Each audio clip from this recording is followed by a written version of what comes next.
Chapter 3 तक हमने complete कर लिया। मैंने एप्लीकेशन भी सारे वीडियो अपलोड भी कर लिया, रिकॉर्डिंग वाले सारे नोट भी डल गया। तुमने लॉगिन नहीं किया अभी तक, बट कर लेना जाके लॉगिन। आज कोड एक्टिवेट है, ये लगातार 3-4 दिन तक रहेगा। ठीक है जी, चलो कोई बात नहीं, वो तो तुम्हारा मर्जी, करना करो नहीं तो मरो। आगे देखो।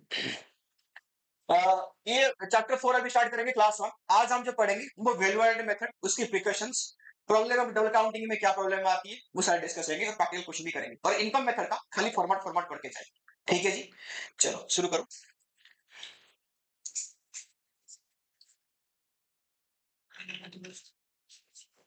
देखो नोट, चैप्टर 4, ये चैप्टर 4 हमने इसकी सारे बेसिक कॉन्सेप्ट है ना, चैप्टर 1 से लेके चैप्टर 3 तक पढ़ी, अप टू कन्वर्सन तक।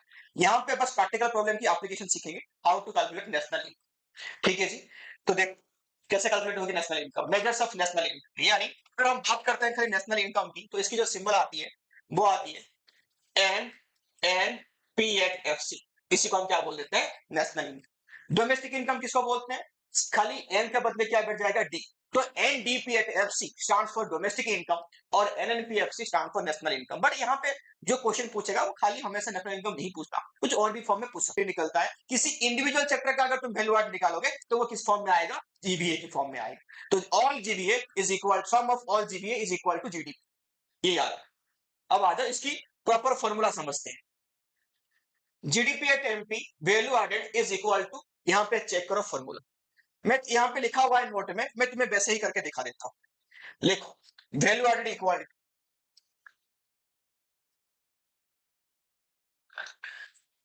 Value added equal to value of output minus IC. ये इसकी मेन फॉर्मूला है कि value added equal to value of output minus क्या लिखा, आईसी। वैल्यू ऑफ आउटपुट को और थोड़ा सा खंगालो, तो यहां पे तुम्हें निकलेगा sales plus change in stock, ये आ जाएगा। ठीक है, अब बात करते हैं सेल्स की। सेल्स में दो टाइप की सेल्स इंक्लूड होते हैं, यहाँ पे domestic sales plus export, export. और चेंज स्टॉक में क्या होता है, closing stock minus opening stock, ये क्या आ गया, चेंज इन हो गया। सेम देखो यहाँ पे आईसी, आईसी का ओनली यहाँ पे देखना, इसका मतलब है फुल फॉर्म क्या है, इंटरमीडिएट कंजप्शन। बट इसको हम और क्या बोल सकते हैं, परचेज ऑफ या cost of input, cost of input. तुम इसको भी जानते हो, cost of raw material, purchase of raw material के नाम से भी जानते हो। तो इसको भी दो पार्ट में डिवाइड करो, डोमेस्टिक परचेज डीपी प्लस यहाँ पे क्या आ जाएगा, डोमेस्टिक परचेज प्लस यहाँ पे क्या आ जाएगा, इनपुट। तो ये पूरा फॉर्मूला को हमने देखा, तो ये फॉर्मूला, इस फॉर्मूला से निकलेगा क्या हमारा, वैल्यू एडेड, मैंने अभी क्या बोला था, जीडीपी एट एम।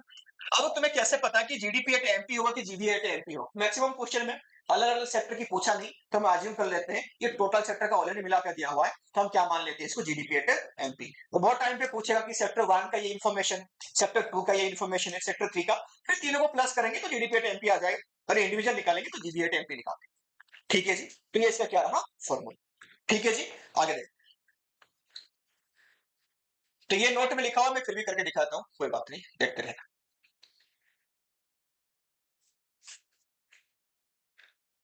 चलो हम बात करेंगे अभी, देखो हेडिंग डाल दो, precautions of, precautions of,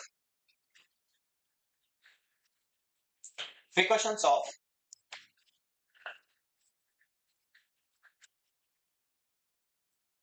value added method.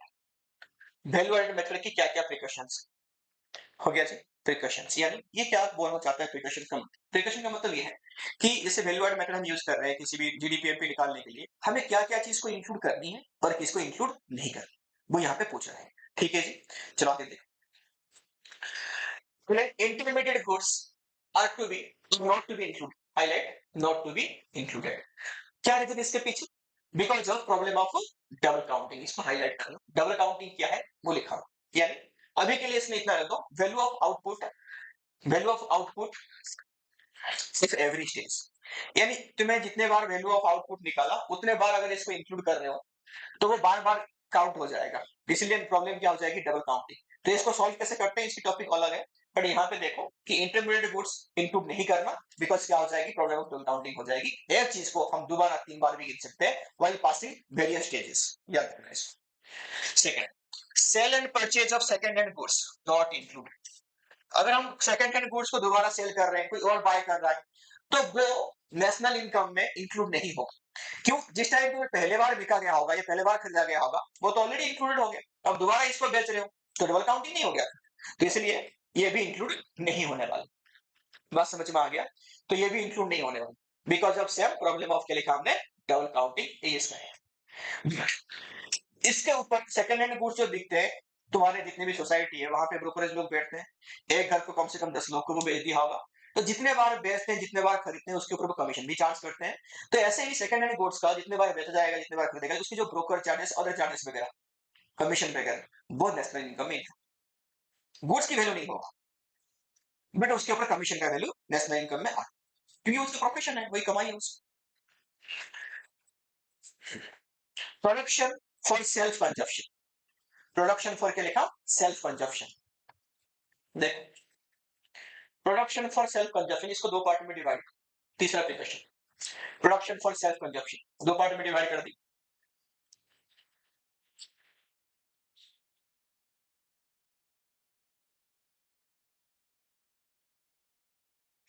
क्या लिखा, प्रोडक्शन फॉर सेल्फ कंजप्शन, दो पार्ट में डिवाइड कर दो, गुड्स एंड सर्विसेज। अगर गुड्स प्रोडक्शन करा तुमने खुद की कंजप्शन करने के लिए, फॉर एग्जांपल खुद की कार की फैक्ट्री है, खुद अपने लिए यूज कर रहे हो, ले लिया वहां से कार, तो वो इंक्लूड होगा, नेशनल इनकम में इंक्लूड होगा। क्यों? गुड्स प्रोड्यूस करने में वहां पे फैक्टर ऑफ प्रोडक्शन की जो कॉस्ट है वो इन्वॉल्व होता है, लैंड, लेबर, कैपिटल। सर्विसेज अगर तुमने प्रोड्यूस अपने खुद की कंजप्शन के लिए, तो ये क्या होगा, इंक्लूड नहीं होगा, क्योंकि उसमें फैक्टर कॉस्ट इन्वॉल्व नहीं होते। फॉर एग्जाम्पल, क्या नाम है इसका, अपनी अर्चित है, वो वकील है, बन गया एलएलबी करके, सब करके, बीबीएलएलबी करके वकील बन गया, वो किसी केस में अपने बच्चे को खुद बचा रहा है, तो सर्विस अपने बच्चे को प्रोवाइड किया, तो क्या होगा, वो इंक्लूड नहीं होगा, बच्चे फी नहीं लेगा और सर्विस है बदले में, तो कौन सी, वो इंक्लूड नहीं। बात समझ में आया? अगर मान लो डॉक्टर तो कोई बन नहीं सकता, ये सीए बन गया, मान लो क्या नाम है इसका, ऋषभ, तो सीए बन गया, वो अपने, इसकी बच्चे बड़ा सेलिब्रिटी बन गया, ये शुरुआत तो कर दिया थोड़ा बहुत, अभी इसके अभी तीसरी लेट हो गया वैसे, बट इसकी बच्चे को इसलिए एकदम चाबी फाबी भर के एडिटिंग करके बच्चा इसका शुरुआत बचपन से सेलिब्रिटी, पैसा आया, कमाया, उसने 18 साल हुआ नहीं, तो उसकी टैक्स टैक्स वगैरह ये भरेगा, तो बच्चे को आपने सर्विस प्रोवाइड करा, उससे कौन सी फी है, तो वो भी इंक्लूड नहीं होने वाला। बात समझ में आ गई? चलो, तो गुड्स अगर आपने लिए प्रोड्यूस करा तो इंक्लूड होगा, सर्विस इंक्लूड नहीं होने वाला। आगे देखो, नेक्स्ट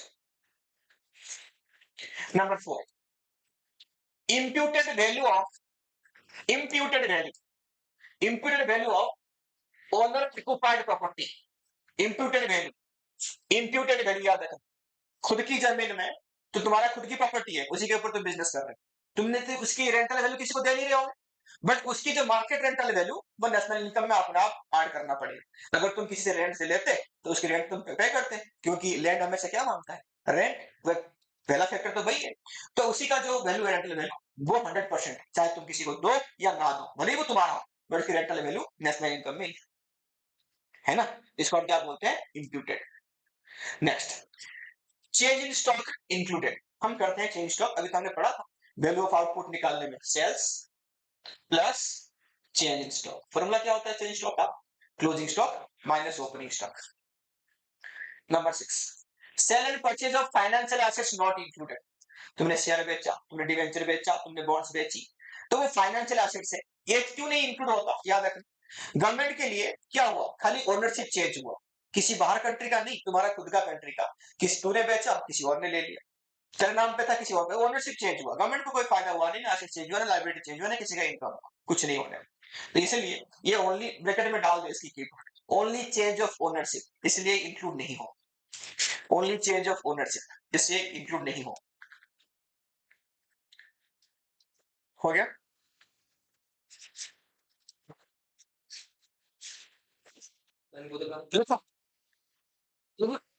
इसमें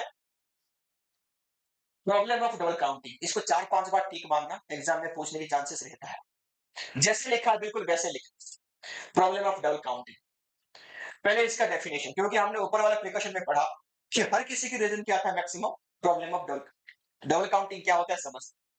problem of double counting refers to counting of an out more than once while passing through various stages। यानी मान लो तुमने आज की डेट में तुम्हारे पास में लिखे रहे हो भी सारे के सारे पेन है। तो पेन जो है वो एकदम से कुछ रॉ मेटेरियल मशीन में डाला और पेन बन गया, क्या ऐसा तो नहीं हुआ होगा।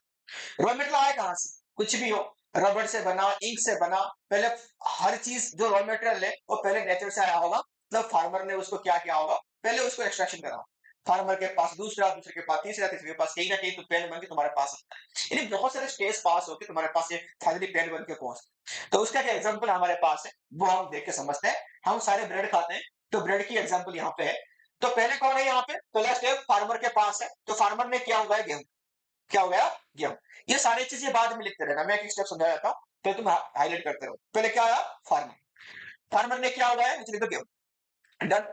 फिर उसके बाद मिलर, मिलर ने क्या बनाया, गेहूं की जो छिलका निकाल के फ्लोर बना दिया, इसको बिल्कुल तोड़ ताड़ के, है ना। फिर वो जो फ्लोर है वो किसको बेचेगा, बेकर को। तो बेकर यहाँ पे क्या बनाएगा, ब्रेड। तो इसके बाद कहीं ना कहीं जाके कंज्यूमर इसको कंज्यूम करेगा as a form of bread. पहले ये क्या था, गेहूं था, अब क्या बना, ब्रेड बना। तो गेहूं से ब्रेड तक का सफर इसने इतना स्टेज देके कंप्लीट किया। अब कैसे होगा वो तुम फटाफट से देखते जाओ।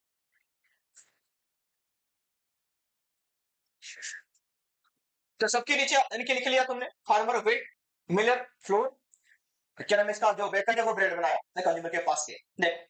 तो हमने अभी फॉर्मूला में क्या होगा, हर कोई स्टेज में हम बिजनेस के तरीके से देखेंगे, कोई मेहनत कर रहा है, बदले में क्या लेगा, प्रॉफिट तो लेगा। प्रॉफिट कैसे ऐड किया, क्या इनपुट है, क्या आउटपुट है, वो देखेंगे। तो मान लो ये फार्मर आउटपुट यहाँ पे कितने में बेचा उसने अपने गेहूं, 500 में बेचा, किसको, मिलर को। इसकी इनपुट हम मान लेते हैं जीरो, क्या मानते हैं, जीरो। यानी उसने इनपुट, हाँ ठीक है, पहले से हम ऐसे ये मानना है कि पहले से उसके पास बीज थे, उसने कहीं से खरीदा नहीं, कोई कॉस्टिंग नहीं लगा, तो सबकी सब जो भी लगा उसकी मेहनत था, तो उसने कितने में बेच दिया अपने मिल के पैसे, 500 रुपए में किसको बेच दिया ने, मिलर को। हो गया। तो मिलर ने खरीदा 500 रुपए, तो मिलर के लिए इनपुट की कॉस्ट है, वो यहाँ पे 700 रुपए में किसको बेचा, बेकर को। तो यहाँ पे इसने प्रॉफिट कितना ऐड करी, 200। 500 रुपए का इनपुट, 700 का बेचा, माइनस कर दो क्या जाएगा, इसकी प्रॉफिट, वैल्यू एडेड इसको बोलते हैं। फिर बेकर ने कितना में खरीदा, जितने में इसने बेचा, 700। तो इसके लिए इनपुट वैल्यू कितना हो गया, 700। तो 300 इसने और ऐड किया, 1000 रुपए करके किसको बेच दिया, कंज्यूमर को फायदा। ठीक है जी। तो यहाँ पे प्रॉब्लम ऑफ डबल काउंटिंग क्या होगा पहले समझ। अगर हम हर स्टेज में वैल्यू ऑफ आउटपुट को ऐड करते जाएंगे, जैसे कि 500 प्लस 700 1200 प्लस 1000 2200 को लेंगे, तो ये हमारा क्या हो जाएगा, प्रॉब्लम ऑफ डबल काउंटिंग। यानी एक ही चीज को तुमने 3 बार काउंट कर, हो गया। आखिर होना क्या चाहिए था, क्या बोल रहा है कि जो फाइनल वैल्यू में कंज्यूमर को मिले वही वैल्यू ले लो, मतलब 1000 रुपए। नहीं तो इस स्टेज में वैल्यू एडेड को ऐड, प्रॉफिट को ऐड करो, यानी जैसे कि 500 प्लस 200 प्लस 300, वैसे भी हो रहा है 1000। तो अगर वैल्यू ऑफ आउटपुट को ऐड करोगे तो बनेगा problem of double counting, actually cash income नहीं आने वाली। तो इसको सुधारने के लिए खाली फाइनल जो वैल्यू ऐड हुआ, जो प्रॉफिट ऐड हुआ, उसी को ऐड कर लो, नहीं तो फाइनल वैल्यू को ले। ठीक है, ये बना लिया सबने, आगे चल, वही लिखा है इसमें, नोट में ऐड करनी है। हाँ, on the above condition, if on the above condition, on the above condition, if output of 500, 700 and 1000 is added, it will be the problem of double counting. That is मैंने यहाँ पे बोला था कितने रुपए, 2200, जो कि गलत है, जो क्या है, गलत है। अब इसको कवर कैसे करेंगे, सही कैसे होगा, एक है फाइनल आउटपुट मेथड, जो वैल्यू में कस्टमर को मिला था ना, उसी वैल्यू को ले लो। नहीं तो क्या करोगे, वैल्यू एडेड मेथड, हर स्टेज में जो हमारा वैल्यू ऐड हुआ 500 200 300, वैसे खाली वैल्यू ऐड पे भी ऐड कर लो, कितना हो जाएगा, 1000। तो वो प्रॉब्लम था, ये इसका सोल्यूशन। इतने लिखने पे कितने मार्क्स मिलेगा, 3 मार्क्स। ठीक है जी, डेफिनेशन, डायग्राम डाल, करिए नोट डाल, ठीक, क्या करो, अच्छा लिख रहे हो क्या, लिखो फटाफट से।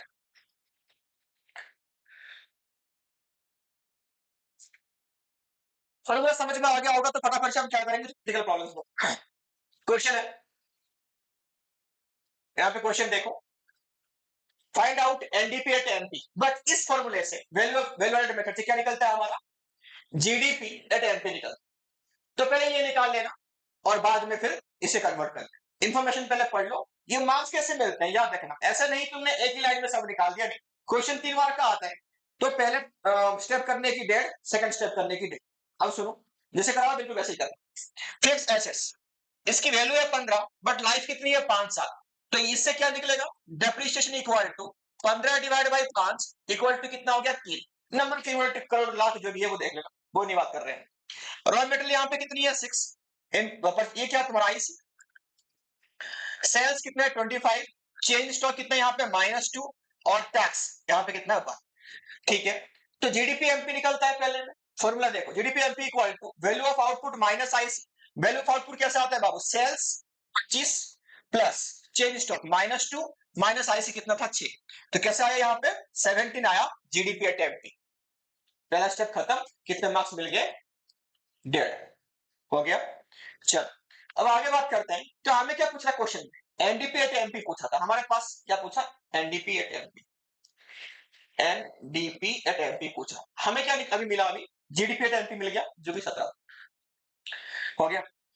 तो जी से एन जाएंगे तो माइनस क्या करना पड़ेगा, डेप्रिसिएशन। डी तो ठीक है, बाकी एमपी एमपी सब ठीक है। तो 13 माइनस डेप्रिसिएशन कितना निकला था हमने 3, तो आंसर कितना आया 14। हो गया सबका, क्यों नहीं कर रहा था क्वेश्चन।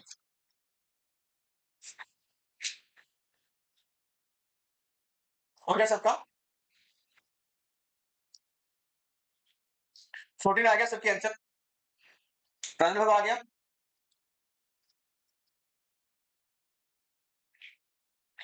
नेक्स्ट क्वेश्चन देखो, हो गया जी, हो गया। तू पढ़ रहा है बैठ के, सुअर पर देख ले, कॉपी पे घुस रहा है उसकी। लिखो नेक्स्ट क्वेश्चन, साथ साथ तुम्हें करते रहो, बाद में बैठ के करते रहते हो, टाइम वेस्ट। लिख, फाइंड एनडीपी एट एमपी, ये निकालनी है। आउटपुट सोल्ड इन यूनिट, ये सेल्स नहीं है, ये यूनिट्स में। और प्राइस पर यूनिट कितने यहाँ पे 20, तो सेल्स इक्वल टू 800 इंटू 20 16,000। ये आ गया तुम्हारा क्या सेल्स। उसके बाद जीएसटी क्वेश्चन में कितनी है 2000 है, चेंज स्टॉक -500, डेप 1000 रुपए, आईसी 8000। ठीक है, हमें क्या एक थोड़ा आंसर किया दिया हुआ है, मैं ही करता हूँ साथ साथ में करते हैं। हमें पहले क्या फाइंड आउट करनी है, GDP at MP equal to, देखो तो सेल्स हमारे पास 16000 है, minus change in plus change stock होता है बट यहाँ पे वो माइनस में है, तो प्लस माइनस क्या हो जाएगी माइनस, माइनस आईसी, आईसी है 8000, तो कितना आया 17,000 सॉरी 15,500 माइनस 8,000, तो लिखो यहां पे 7,500, कितना है आंसर 7,500। ये 7,500, ये जीडीपी एमपी निकल के आया, क्या निकल के आया ये जीडीपी एट एमपी। हो गया जी, आगे देखो, अभी हमें क्या निकालनी है, एनडीपी एट एमपी निकालनी है। 7,500 माइनस कुछ सेम सेम है, बस जी से कहां जानी है हमें एन में, माइनस डेप्रिसिएशन कितनी है बात 1000, तो आंसर कितना आ जाएगा 6,500 आगे इसके आंसर कितना आगे 6,500। तो ये तुम्हारा कौन सी मेथड था, वैल्यू एडिड मेथड। हो गया जी, वैल्यू एडिड मेथड का हमने क्वेश्चन अभी कर लिया, प्रैक्टिस भी हो गई हमारी। अब आ जाओ इनकम में, ठीक है, थोड़ा सा और क्वेश्चन में एप्लीकेशन में याद कर दूंगा, जो डिफिकल्ट क्वेश्चन एग्जाम में आते हैं, तो एप्लीकेशन में जाकर उसको कर लेना, परसों तक करना है तुम्हें। तो आ जाओ यहाँ पे, लिखो हेडिंग डाल दो इनकम मेथड, इनकम मेथड, खाली फॉर्मेट सीखेंगे और समझा दूंगा, फिर मैं क्लास क्लोज करूंगा। Income method, income method, income from factor of production, यानी कितनी फैक्टर हमारे पास 4 फैक्टर है, land, labour, capital and enterprise. इन सब का अगर फैक्टर इनकम को हम प्लस कर दें तो हमारा क्या निकल जाएगा, इनकम मेथड से निकलेगा। इनकम मेथड से निकलता क्या एक्चुअली में एनडीपी एट एफसी, जिसको हम डोमेस्टिक इनकम के नाम से भी जानते हैं। ठीक है जी, तो लिखो income method, income from factors of production, तो इससे निकलेगा क्या एनडीपी एट एफसी, क्या निकलेगा, लिख लिया अपनी कॉपी में, पेन पता नहीं कहां सारा, क्या लिखा एनडीपी एट एफसी। हो गया, अब देखो इनकम यहाँ पे मैं यहाँ पे लिख देता हूं, सुन लेना फॉर्मूला, एनडीपीटी इनकम मेथड का फॉर्मूला हाईलाइट कर रहा हूं, लिखो COE for compensation of employees plus rent and royalty plus profit plus interest plus miscellaneous expense, sorry miscellaneous income mix. हो गया, सीओई फॉर क्या बोला मैंने, कंपेंसेशन ऑफ एम्प्लॉइज, किसी भी फॉर्म का कंपेंसेशन हो तो यहाँ पे ये देख लेना। उसके बाद किसी भी फॉर्म का कंपेंसेशन ये पहले पूरा कर दो और साथ में ऊपर को ये निकाल लो। अगर ये 3 आइटम खाली रहेंगे, मैं हाईलाइट कर रहा हूं, तुम लोग देखो, interest, profit, rent and royalty, खाली ये 3, तो इसको हम बोलेंगे ओपी सरप्लस, यानी ऑपरेटिंग सरप्लस, यानी इनकम फ्रॉम ऑपरेशन। ठीक है जी, तो ये 3 रहेगा। अगर तुमको पूछा जाए ऑपरेटिंग सरप्लस का फॉर्मूला क्या है, तो क्या आएगा, rent and royalty plus profit plus interest. Done. अब सबको मिला दिया तो क्या हो जाएगा तुम्हारा, एनडीपीए एफसी आएगी। अगर एनडीपीए एफसी का शॉर्ट फॉर्मूला मैं तुम्हें बोलूं तो क्या आएगा, COE plus operating surplus plus MI mixing, है ना।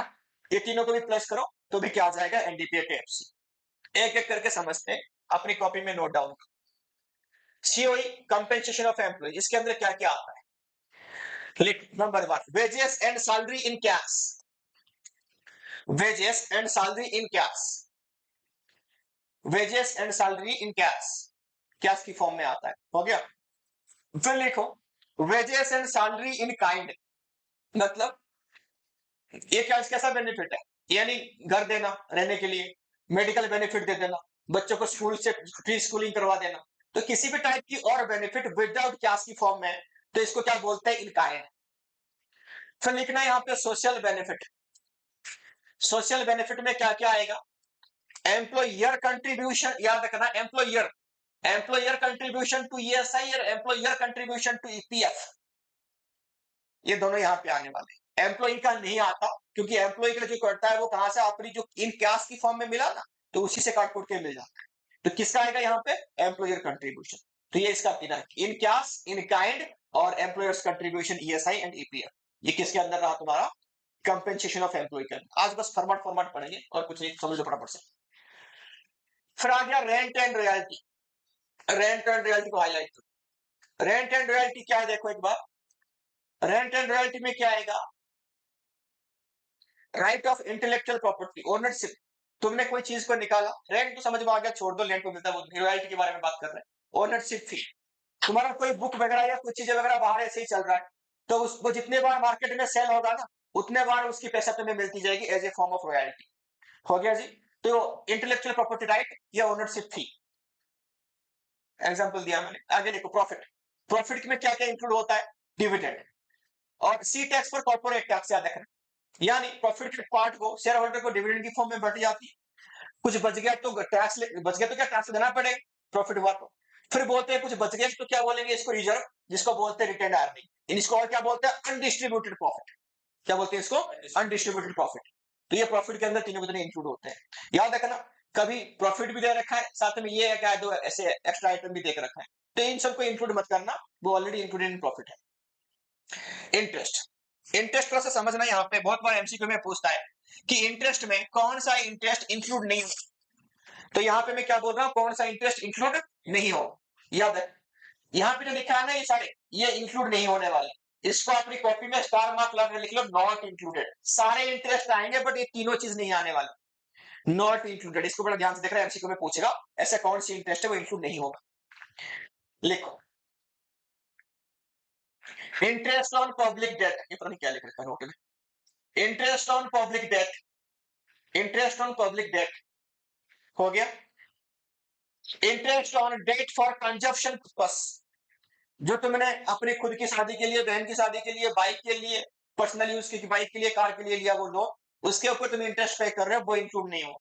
अगर प्रोडक्शन पर्पस में लेते, बिजनेस की पर्पस में लेते, वो इंक्लूड होता है, ये नहीं होगा कंजप्शन पर्पस, कंज्यूमर लोन में। Interest on firm to firm, अगर एक फार्म दूसरे फार्म को बैंक टू बैंक इंटरेस्ट देते हैं तो वो भी इंक्लूड नहीं होगा, ये तीन इंक्लूड नहीं होगा। मेरे साथ रिपीट करो, इंटरेस्ट ऑन पब्लिक डेट नहीं होगा, फिर interest on loan for consumption purpose include नहीं होगा, और लास्ट में interest paid one firm to दूसरा फार्म इंक्लूड नहीं होगा। बाकी क्या बच गया हमारे मिसलेनियस इनकम, ये देखना जो बाकी किसी भी हेड में नहीं आया, ये उसी के हेड में आएगा। नाम क्या, income generated by own account of what, मतलब फॉर एग्जांपल अभी मैंने बोला था ऋषभ सीए किसी कंपनी में काम कर रहा है, कंपनी इसको बढ़िया सैलरी दे रहा है 8-9 लाख रुपए महीने। अब वो आके खुद अपनी घर में चैम्बर खोल के बैठा है, लोगों की अलग से आईटीआर फाइल करना, जीएसटी फाइल करना, उससे भी पैसा कमाता है। तो वो जो अभी घर में जाके पैसा कमाता है एक्स्ट्रा पैसा, उसको हम कहाँ डालेंगे? एमआई की।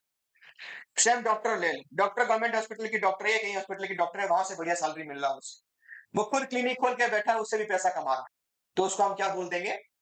एमआई मिक्स इनकम की हेड में आएगा, इसको ध्यान रखें। ठीक है जी, समझ में आया? और एक एग्जांपल ऐसे दे दो, मैं पहले पढ़ा था एज ए प्रोफेसर, में कॉलेज में पढ़ा था, फिर आके कोचिंग की मैंने खोला, तो कोचिंग से जो इनकम आया वो क्या आया? Mix income.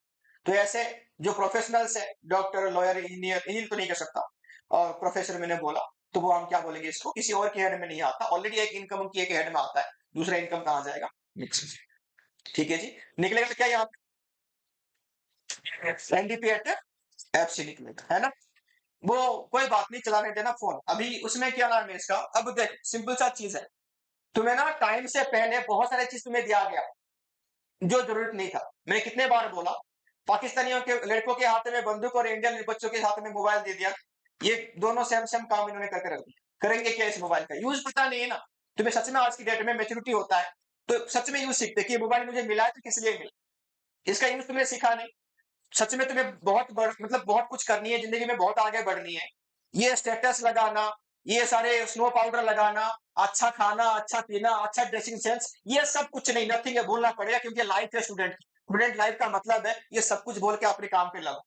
जब स्टेज में पहुंच जाओगे कि मैंने जितना करना था उतना कर लिया, उसके बाद लगा स्टेटस में, वही है टाइम। अभी क्या तुम्हारे पास है क्या दिखाने के लिए? 1 रुपए की भी औकात नहीं है, खुद पापा मम्मी के ऊपर डिपेंड हो, पेरेंट्स के ऊपर डिपेंड हो, तुम क्या दिखा रहे हो दुनिया को? समझ में आया? खुद कमाओ ना, 1 रुपए भी कमाओ, दिखाओ, मैं खुश होगा कि मेरे बच्चे ने कुछ करके कमाया, है ना बाबू जी? तुम्हें यूज नहीं है, मैच्योरिटी से पहले मोबाइल घर वालों ने पकड़ा दिया, तुम करोगे क्या? देखेंगे। गलती सेम घर वालों की है, तुम्हें क्यों देना है इनको? अब आज की डेट में देखना, बहुत सारे ऑनलाइन, मैं भी बेच रहा हूँ ऑनलाइन कोर्स, दुनिया भी बेच रही है ऑनलाइन कोर्स। ऑनलाइन कोर्स में बच्चा पढ़ के वही सक्सेस होता है जो बहुत 100% डेडिकेटेड हो पढ़ाई के लिए। अभी एक लड़का आया, 11th में एडमिशन हुआ, ऑनलाइन पहले कहीं लेके रखा था ऑनलाइन, उसको आज तक ना मैंने पूछा, अभी आके पूछा कि भाई जर्नल एंट्री बता दे बेसिक सा, start business with class, business account debited to, नाम डाल दिया तुम्हारे किसी और, ये ले, ये है जर्नल एंट्री। ऑनलाइन पढ़ लिया, 6 महीने हाथ ईयरली में फेल होया, स्कूल वाले ऑन टिक लिख के दिया कि भैया अगले बार में अच्छा मार्क्स, क्योंकि ऑनलाइन क्लास में सामने वाला बोलता है, तुम बस देखते हो, सामने सामने फ्रंट टू फ्रंट कोई कन्वर्सेशन नहीं, न टीचर ने पूछा न तुमने जवाब दिया, तुम जवाब दे भी नहीं पाओगे, क्योंकि वहां पे वो बोल रहा है तुम्हें टाइप करना पड़ेगा, हाँ मुझे ये डाउट है, ये है वो, फिर तो टाइम टेकिंग है, तुम पूछोगे भी नहीं, हाँ देख लेंगे बाद में कौन पूछता है। ये चीज है, कोई प्रेशर नहीं है, होमवर्क करो मत करो ना, उसको तुम्हारा फेशियल एक्सप्रेशन भी देख रहा कि ये समझ में आ रहा कि ये मोबाइल चला रहा कि कुछ और कर रहा, तुम कुछ भी करते रहो, वो अपनी क्लास लेके छुट्टी। भाई समझ में आया? ये कुछ समझ में नहीं आया। अरे ऐसे भी लोग रहना दुनिया में जरूरी है ना? कुछ लोग गरीब नहीं रहेंगे तो अमीर का वैल्यू कैसे पता चलेगा? बात समझ में आया ना? तो ये भी रहना जरूरी है, टेंशन मत लो। चलो, बाय बाय।